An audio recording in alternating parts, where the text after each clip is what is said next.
Hello guys, this is going to model this kind of like I don't know what to call it, like a little latch used on sci-fi doors, where you kind of like turn it a little bit here.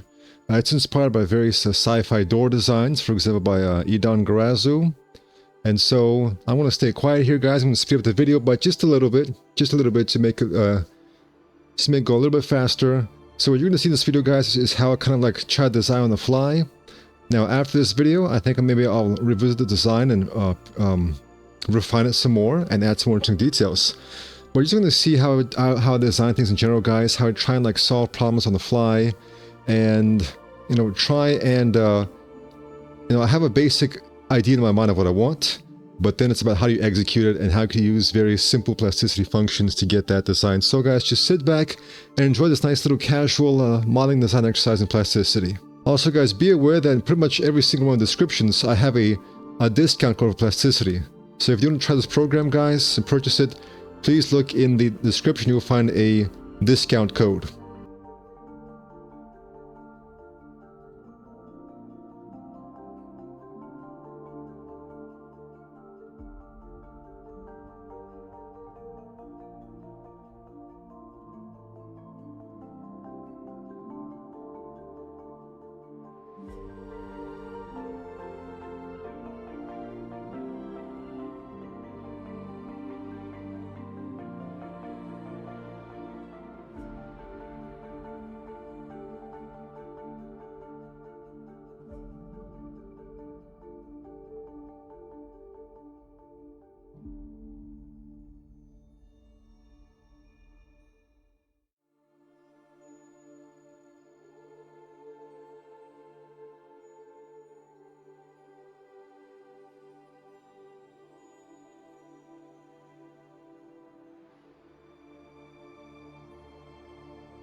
Alright guys, that's it for this video. In future videos, I'll show more exciting things with modern plasticity. Thank you for watching, and take care.